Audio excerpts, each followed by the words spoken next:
Tapos, yung sinanang lagi yung katabi ko. Hey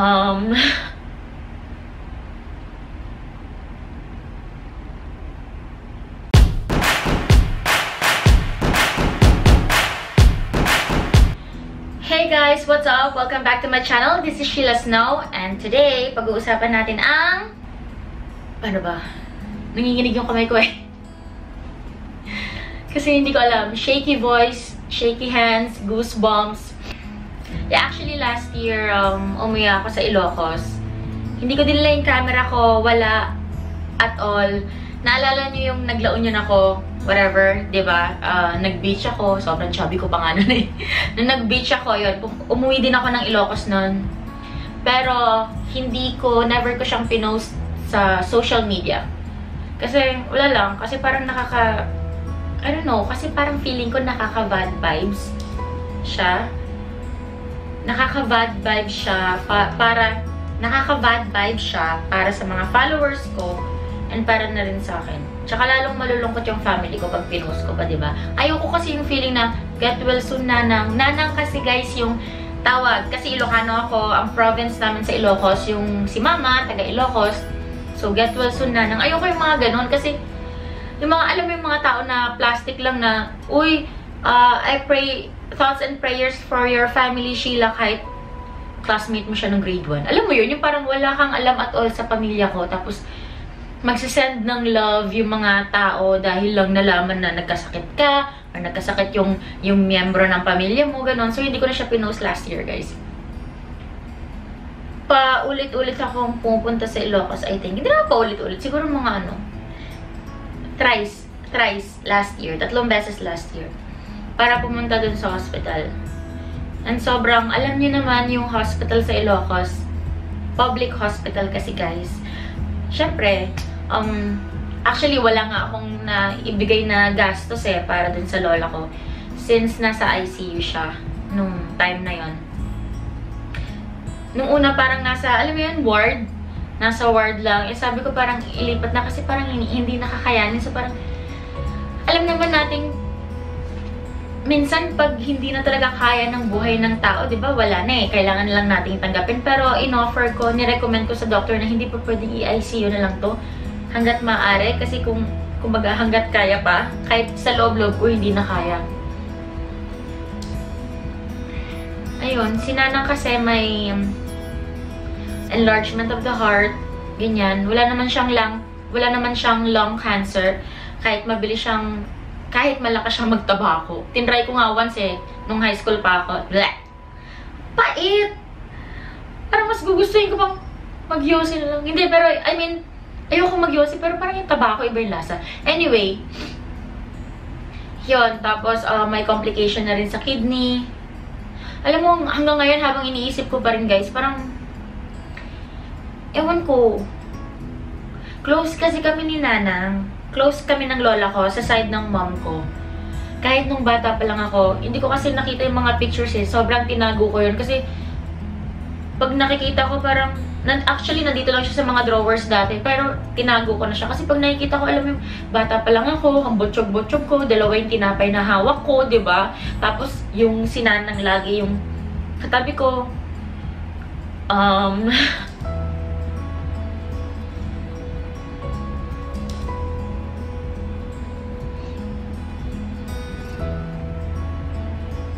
Ayun.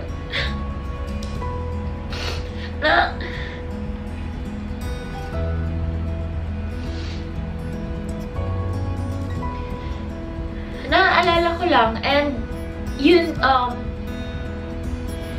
nung namatay na yung lola ko last year, sometime in June, actually kakatapos lang ng birthday ko nun, June 18 yung birthday ko.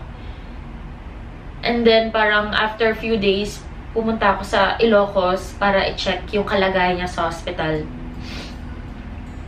Sobrang hirap kasi nung kami lang dalawa yung nagbabantay ng kapatid ko, alam mo na, sobrang hirap kasi yung kapatid ko may trabaho din, teacher siya sa Ilocos.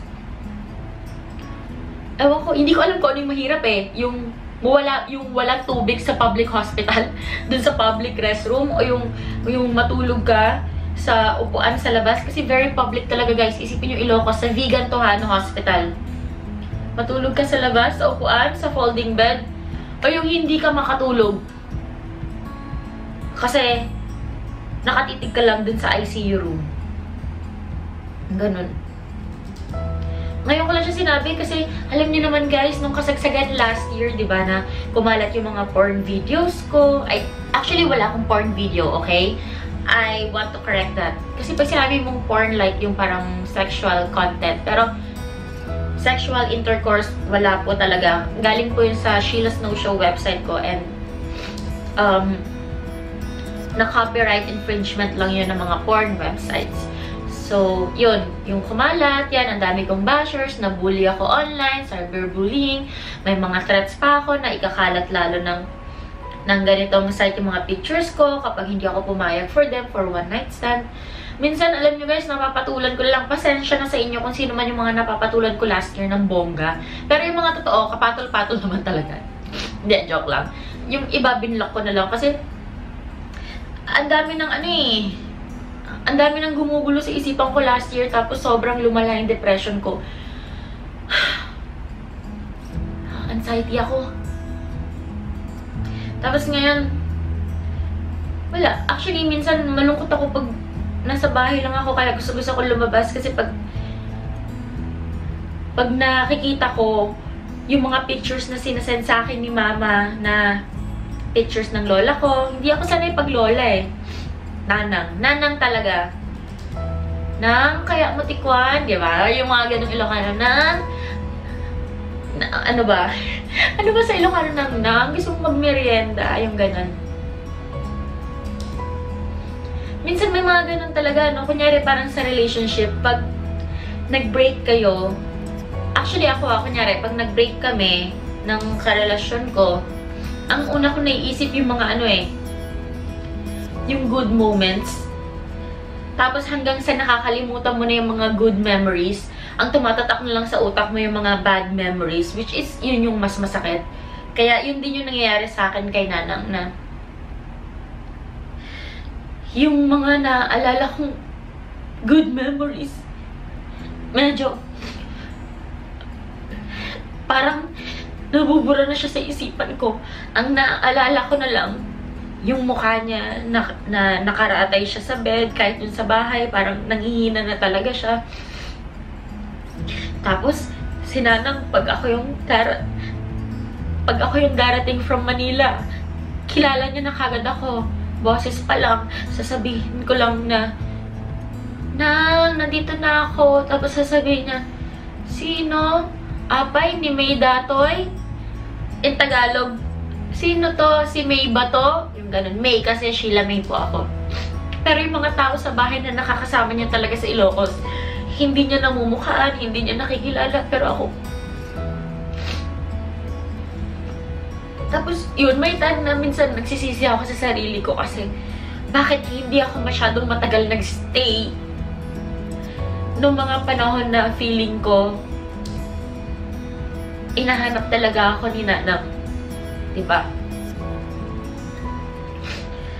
Yung mga panahon na lagi niya akong hinahanap pero lagi ako nandito sa Manila, sinasabi ko, wait lang pa, diba next month na lang ako umuwi kasi ang dami ko pang ginagawa, ganun-ganon.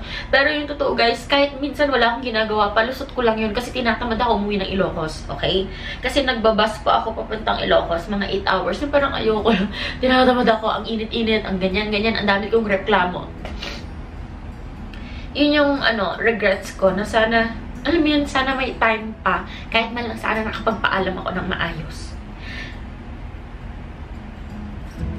Kasi nung parang yung last breath ni Nanang, wala ako eh. Nandito ako sa Manila nung last year. Alam mo yung may time na minsan pag nasa Ilocos ako nagbabakasyon,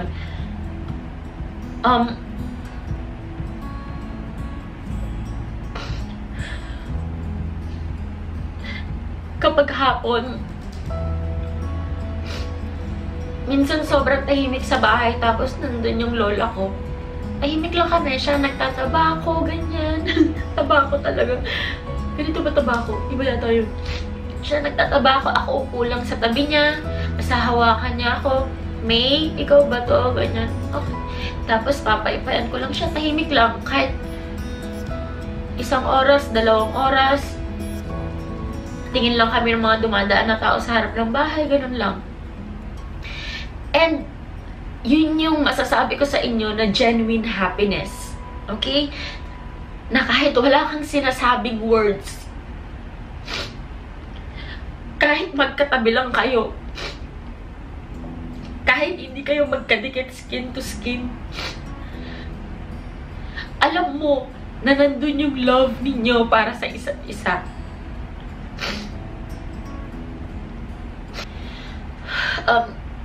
Gusto ko lang na hindi nyo makalimutan na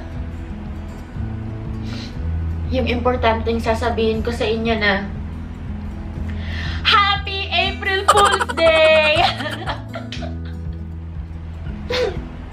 O hindi guys, actually totoo yun. Totoo, wala na yung lola ko, okay? Wala na, pumanaw na si Nanang, but hindi po last year. At hindi rin po ako nagpunta sa Ilocos last year. Ay, hindi ba? I mean, totoo, pumanaw na si Nanang, pero hindi po last year, okay? At hindi rin right after ng birthday ko. I think 2011 or 2012. Yan, wala na yung lola ko. Pero lahat ng sinabi ko sa inyo, yung feeling nun, totoo guys, na talagang dinala siya sa public hospital, ganyan, nagbantay ako, pabalik-balik ako sa Ilocos, totoo yun. Pero yung ngayon lang, tagal na talagang namatay yung lola ko eh. Pero, uy, mahal na mahal ko si Nanang ah. Parang ganun. Tsaka totoo yung feeling ko kasi wala. Naalala ko lang talaga. Pag naalala mo pala, no, kahit April Fools, lalo na pag totoo siya nangyari at very emotional, affected ka pa rin. So, Happy April Fools. Guys, huwag kayo magagalit sa akin ha. Dinoble dead ko na yung lola ko, hala. Makamultuhin ako. Okay lang, nang merienda tayo. Sorry na, guys. Sige na. Wala na. Sige na. Thank you for watching. Huwag kayo magagalit sa akin. Tapusin. Ano ba yan? Parang gusto ko na tuloy umiyak lang totoo. Huwag kayo magagalit sa akin, okay? So, thank you for watching. This is Sheila Snow signing off. Bye-bye. Mahal na mahal ko kayo, guys.